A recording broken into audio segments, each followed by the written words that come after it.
Good morning, everyone. Our topic for today's discussion is classification of ratios. The significant financial ratios based on balance sheet and profit and loss account are classified on the following basis. First is structural classification, second, functional classification. Structural classification is the conventional mode of classifying ratios where the ratios are classified on the basis of information given in financial statement.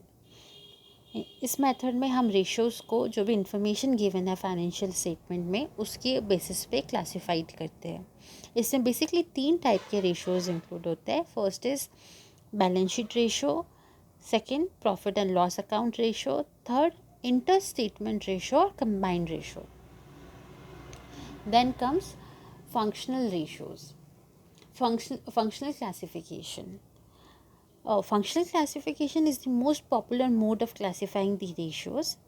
In this, there are various type of ratios, that is liquidity ratios, activity or efficiency ratios, profitability ratios, capital structure or leverage ratios, investment analysis ratios. In this lecture, we will talk about liquidity ratio. See, by the term liquidity, we means firm's ability to meet its current financial obligation as they arise. In previous lecture also we have discussed about liquidity, where we understood that liquidity refers to the ease with which an asset or security can be converted into ready cash without affecting its market price. Commercial banks or short-term creditors are more interested in this ratio. जो भी commercial bank है और जो short term creditors है, that is suppliers of goods and services, ये लोग ज़्यादा interested होते हैं इस रेशो में. ये रेशो मैनेजमेंट के पॉइंट ऑफ व्यू से भी काफ़ी यूज़फुल रहता है. इससे मैनेजमेंट को पता चलता है how efficiently it has utilise its working capital. कितना एफिशिएंटली इसने अपनी वर्किंग कैपिटल को यूटिलाइज़ किया है, ये हमें लिक्विडिटी रेशो से पता चलता है. लिक्विडिटी रेशो फर्दर 3 पार्ट्स में क्लासिफाइड है. First is current ratios, second liquid ratios, first is current ratios, then liquid ratios, then third is absolute liquidity ratios. Current ratio को हम हिंदी में कहते हैं चालू अनुपात, लिक्विड रेशो तरल अनुपात, और एब्सोल्यूट लिक्विडिटी रेशो को पूर्ण तरलता अनुपात कहते हैं. सबसे फर्स्ट आज के लेक्चर में हम डिस्कस करेंगे about current ratio. See, current ratio, with the help of current ratio we can define the relationship between current assets and current liabilities. Current ratios की हेल्प से हम करंट जो चालू संपत्ति है, करंट एसेट्स मतलब चालू संपत्ति, करंट लायबिलिटीज़ मतलब चालू दायित्व है. तो हम with the help of current ratio हम चालू संपत्ति और चालू दायित्व में रिलेशनशिप स्टैब्लिश करते हैं. It is also known as working capital ratio और 2:1 ratio, as the ideal ratio is 2:1. That is, the current assets should be twice the number of current liabilities. See, current assets, current, हम सबसे पहले देखते हैं हम current liabilities में क्या क्या इंक्लूड करते हैं. करंट लाइबिलिटीज़ में हम इंक्लूड करते हैं ट्रेड पेबल्स. ट्रेड पेबल्स में क्या क्या इंक्लूडेड है? Creditors and bills payables. Creditors को हम हिंदी में कहते हैं लेनदार.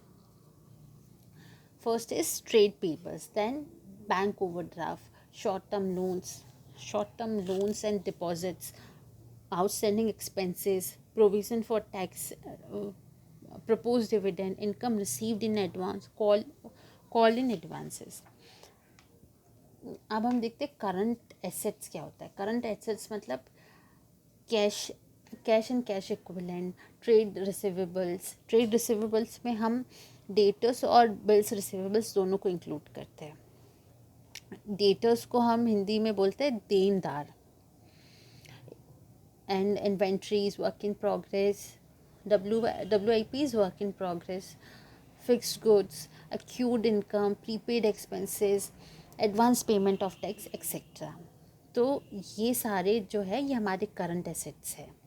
तो अगर हम इसका फॉर्मूला देखें तो इसका फॉर्मूला है current assets upon current liabilities. Current assets में हमने देखा क्या क्या आएंगे। अगर हमको करंट एसेट्स स्ट्रेट फॉरवर्डली नहीं दिए हुए और हमें दिया हुआ है लिक्विड एसेट्स दिया हुआ है, तो हम लिक्विड एसेट्स में इन्वेंट्री और प्रीपेड एक्सपेंसेस ऐड कर देंगे तो हमारे पास करंट एसेट्स आ जाएंगे। और with the help of this we can also find out working capital. Working capital is equals to current assets minus current liabilities. तो अगर हमारे पास करंट एसेट्स है और करंट लाइबिलिटीज़ है तो हम करंट एसेट्स में से करंट लाइबिलिटीज़ को डिडक्ट कर देंगे तो हमारे पास वर्किंग कैपिटल आ जाएगा। और सिमिलरली अगर हमें वर्किंग कैपिटल दी हुई और करंट एसेट्स दिया हुआ है तो हम इजीली करंट लाइबिलिटीज़ को फाइंड आउट कर सकते हैं by subtracting current assets from working capital. See, current ratio of a firm measures its short-term solvency and reflects its ability to meet short-term obligation when they are due. For example, if the current assets of a firm is 5 lakh and current liabilities is 2 lakh, current assets जो है firm के वो है 5 लाख और जो current liabilities है वो है 2 लाख। तो हम इजीली करंट रेशो निकाल लेंगे, that is 5 lakhs divided by 2 lakhs equals to 2.5:1। It implies that for every rupees 1 worth of current liabilities, there are current assets worth rupees 2.5. That is, current assets are 2.5 times of current liabilities. It also implies that the firm will be able to pay off its current liabilities in full even if it realizes current assets at 40% of their book value. Thus, this ratio reveals the ability of firm to meet its current obligation and margin of safety of funds to short-term creditors. See, if the current ratio is higher, it is good from creditor's point of view, but extremely high current ratio is not good from management point of view. In such case, more funds of a firm would be employed in unproductive uses like inventories, which do not fetch any return. It is also an indication of firms' poor investment policies. Similarly, a low or declining current ratio would indicate an inadequate margin of safety to creditors. That is, the firm has no sufficient cash to pay its liabilities. Shortage of working capital. That is, the firm is trading out of its resources. So, ideally, there should be twice the number of current assets over current liabilities. So we say the ideal ratio of current ratio is 2:1. Therefore, this ratio is also known as 2:1 ratios. So that's it for today. In next lecture, we will